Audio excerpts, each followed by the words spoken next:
Hello everyone, welcome back to the channel. I wanted to do a video addressing this segment on Laura Ingraham talking about men being in decline. And mind you, both Laura Ingraham and Tomi Lahren are both single women here, and they're criticizing men. And I almost didn't recognize that that was Tomi Lahren, by the way, because she looks so different from the last time that we talked about her, which was when she did that rant about men being trash. If you haven't seen it, if you're not familiar with who she is, I will link it in the video description. You're definitely going to want to watch that to get an idea for how she thinks. But let's just watch the clip. Outkick host, Tommy. Now, we called them on my old radio show. We did the whole thing on mamonis, right? The Italian word is for the mamonis, or they stay at home, and the moms like the son staying at home longer. But the phrase is becoming popular of these stay-at-home sons because an unemployed Jeopardy contestant says he was just trying to make people laugh. But is this an actual problem in our... So she's talking about like Italian families. I mean, for Italians, multi-generational living is normal. I grew up in an Italian family. My grandparents lived with us. My aunt lived with us. That's like normal for Italians. So I don't know why they would be talking about that as if it's a bad thing. I don't think it's a bad thing. I think it's nice to live with your family as long as possible and to, have support your family. I think it's a good thing. I think it keeps families bonded together. But the idea that this is somehow becoming a thing, a phrase, I've never heard the phrase stay-at-home sons until I saw this clip. Oh, because one kid went on Jeopardy and he's unemployed, he lives at home. It's called a NEET. It's not a new thing, guys. our society? It's a major problem. And Speaker Johnson has been talking about those maybe deadbeat folks that are on Medicaid, and maybe some of those folks are the stay-at-home sons. We don't know. But I'll tell you this, leave it to Gen Z to rebrand laziness and social awkwardness as something cutesy, like a... Oh my God, I find her insufferable. Well, Laura, that's a big problem. I'll tell you what, the problem is these men are in decline, and us women are most affected. Let me talk about how this is upsetting my life. I mean, she's just so obnoxious. First of all, Speaker Johnson, that APAC-funded clown, he is trashing young men and calling them deadbeats because, I don't know, maybe they've rigged the system against them and it's been that way for decades. And so men have smartened up to this, have figured it out, and are kind of opting out of society. Stay-at-home son. They did much the same thing with quiet quitting, where you can go to work and do less, and if you call it quiet quitting, it's somehow better. But Laura, I gotta tell you, this is also a big problem when it comes to, I think, declining birth rates. Oh my God. At no point does she ever stop to consider women being part of the problem. No, there is no self-reflection there. And remember, Tomi Lahren called off her own engagement because she wasn't ready to settle down. So might that have something to do with declining birth rates? And her fiance had gotten her like a $50,000 engagement ring, and that wasn't good enough for her. Maybe that's a part of the reason why young men are opting out of dating as well. Maybe it has to do with the quality and standard of young women. People not getting married and having children, that's a big problem. They blame it on women. Well, I mean, you called off your engagement because you weren't ready to settle down. So in that situation, it was a woman's fault. It was your fault. But there's no self-reflection here. There's no accountability. No, it's just blame men. Well, look at what young women have to choose from. The pickings are slim. Yes, we might have a feminism problem in America, but... You are a feminist. You both are feminists. And just listen to the way she talks about men. Her voice, her tone, just dripping with contempt and hatred. Why would a man be attracted to that? But it's the feminization of men. There are a lot of young women out there that want to get married. They want to have kids. They want to have stable families. You didn't want that. You were literally engaged to be married and decided to call it off. And you were 27 at the time. It's not like you were young, you were in your early 20s.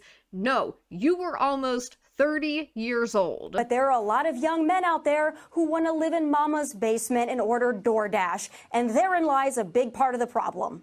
Well, and also with the rise of AI and AI. This is so vapid. It's so shallow. It's so ignorant.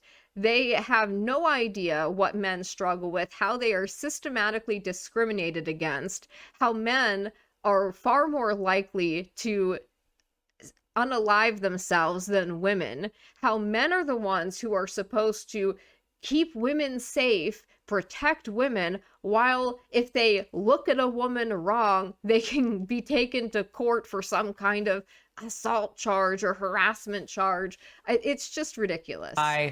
AI dating, as they call it, which is sick. It's going to be even easier and perhaps more attractive for these types of individuals to remain behind closed doors. And look at the smug, narcissistic look on her face, the arrogance that she exudes. I think it's hilarious that they bring up AI, but in the context of like AI dating, rather than talking about how things like AI and automation are putting men out of work, how AI is taking over even engineering, computer engineering jobs. Remember how they told people you have to learn to code, and now AI is taking those jobs.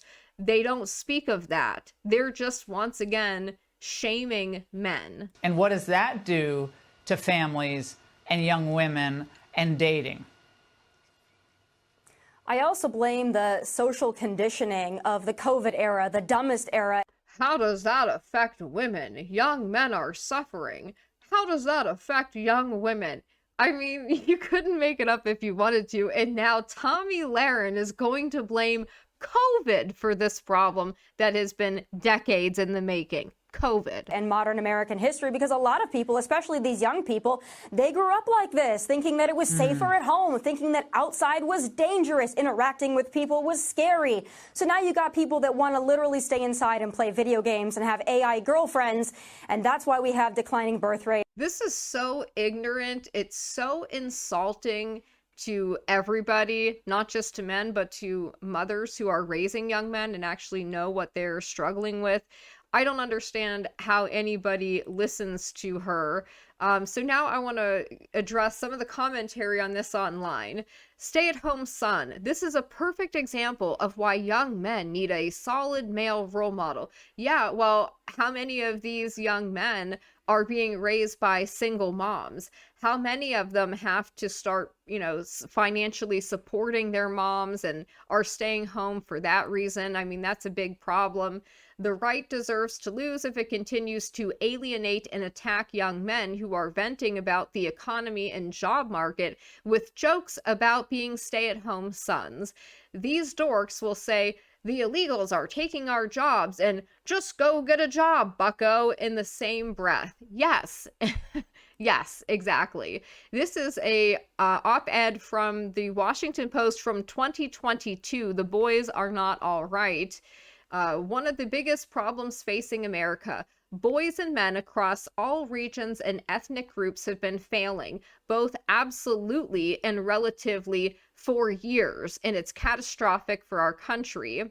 Boys are more than twice as likely as girls to be diagnosed with ADHD, and I'm sure they're all being medicated. I remember that from when I was a kid.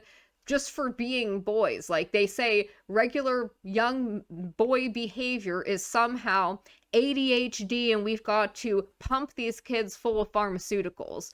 They are 5 times as likely to spend time in juvenile detention and less likely to finish high school. Gee, I wonder why.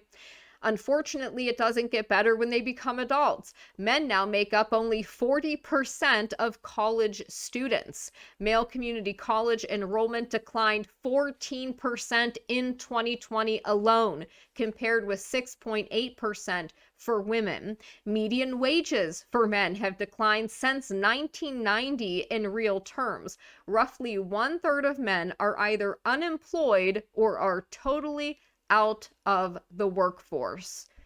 More U.S. men ages 18 to 34 are now living with their parents than with romantic partners. Economic transformation has been a contributor.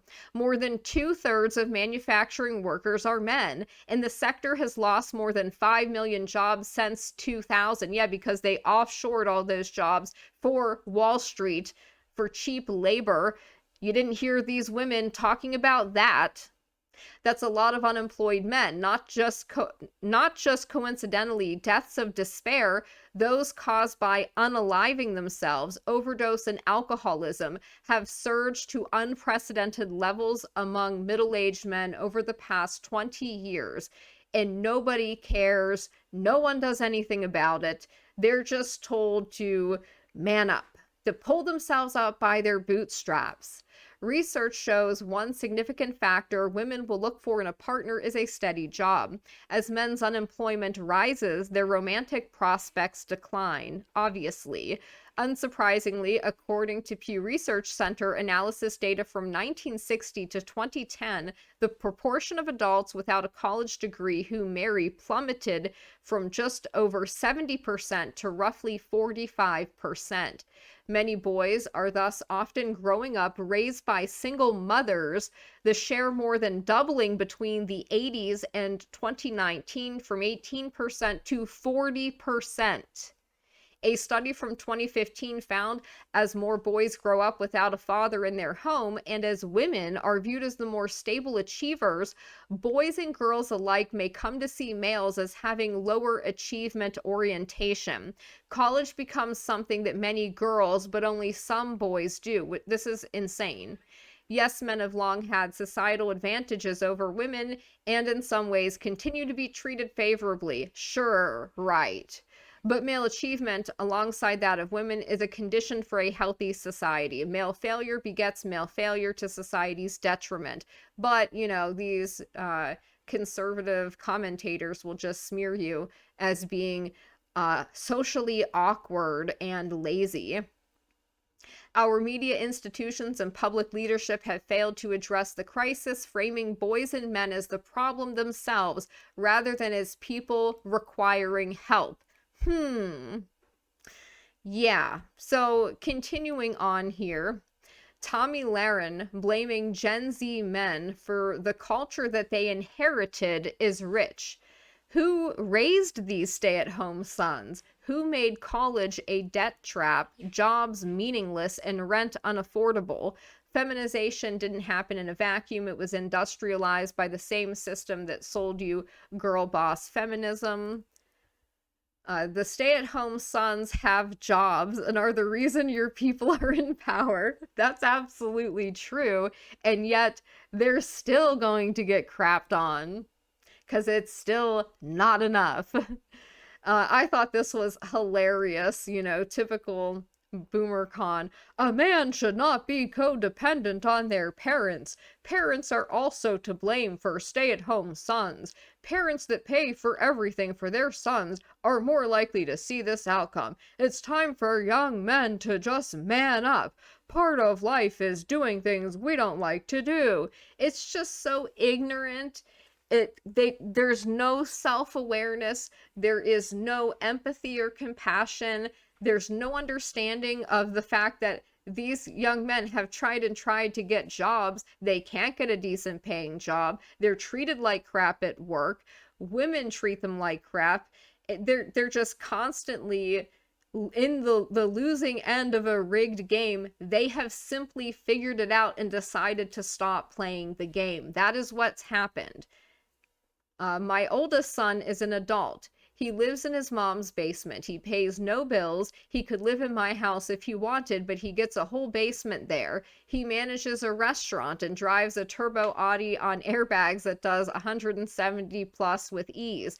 The cost benefit of leaving the basement to chase girls is a stupid trade-off, especially if you're chasing women like Tomi Lahren, who you could buy a $50,000 engagement ring for, and she'll still say, "Oh, I'm just not ready to settle down." And it still won't be good enough. He's building wealth. If anything, these people should be encouraging multi-generational households in efforts to fight the scam that is the US economy, the Fed, and the Congress. They created the Fed, and income taxes. Just go out and be a wage slave. Get wrecked by current housing and rental markets so you can chase these girls on OnlyFans. I mean, really, what are they being offered? In the case of my son, get a full-time job in a warehouse because you can't get one in your field. So how many of these guys graduated, got degrees, and simply couldn't get jobs because they weren't a minority or a woman? Think about it.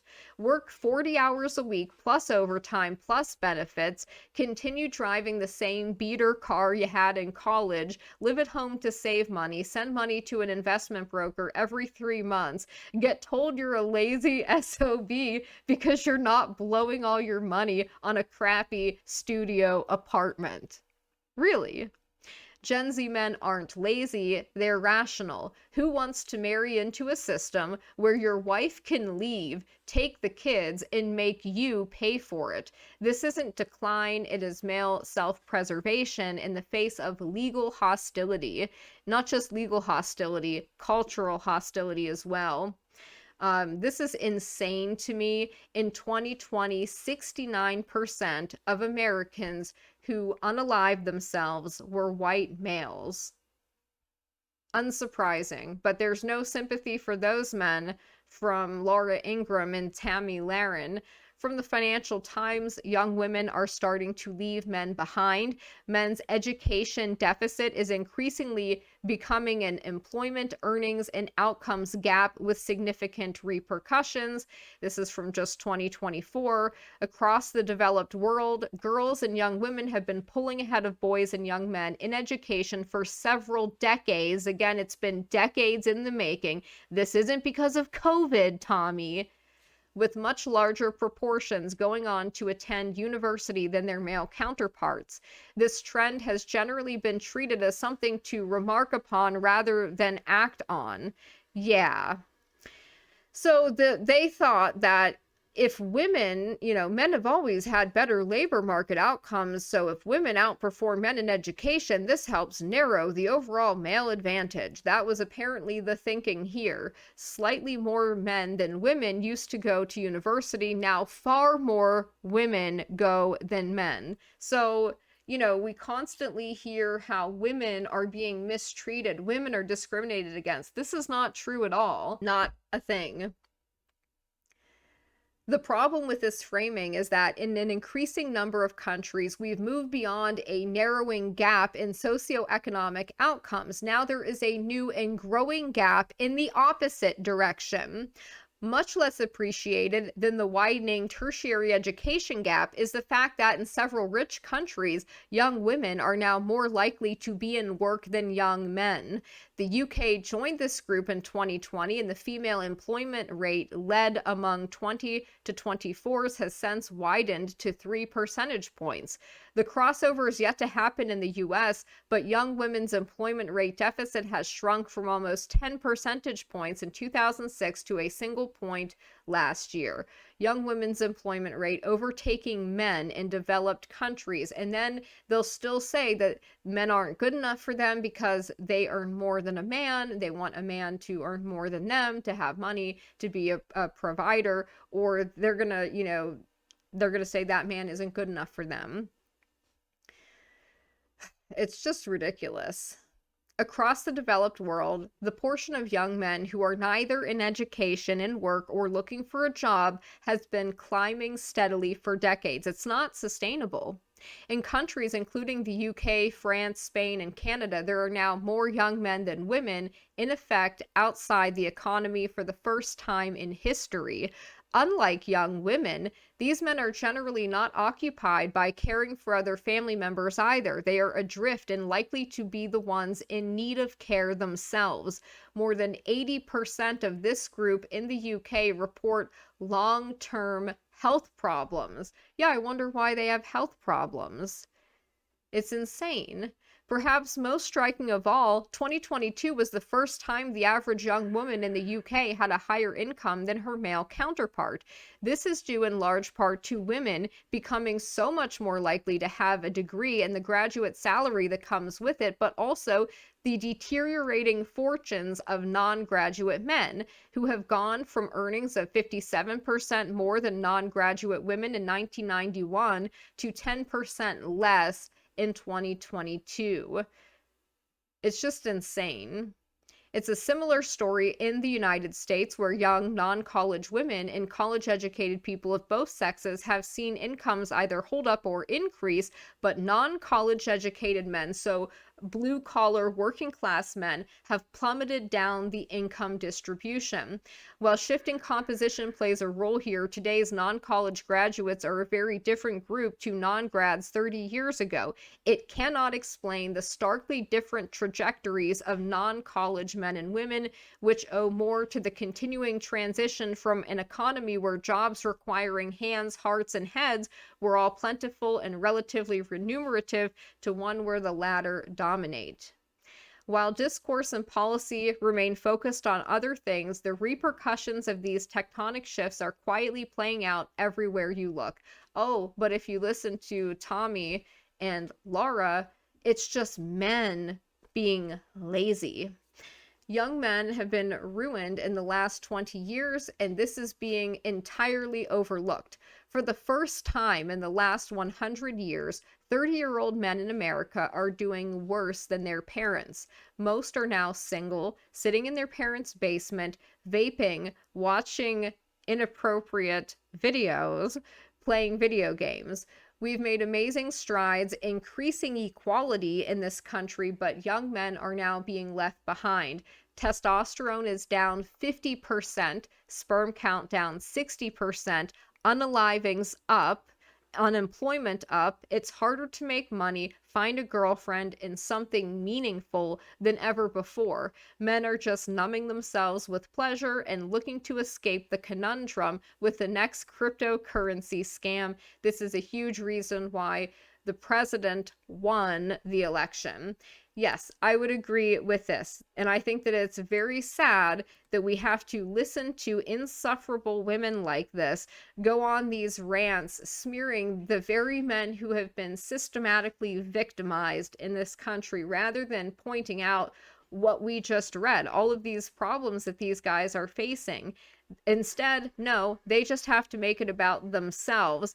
And at no point do they recognize the role that women play in why men aren't wanting to settle down with them and start families. Tomi herself didn't want to do that, but now blames men. I find it very interesting. But I'm interested to know what you guys think, and I hope you all have a good day.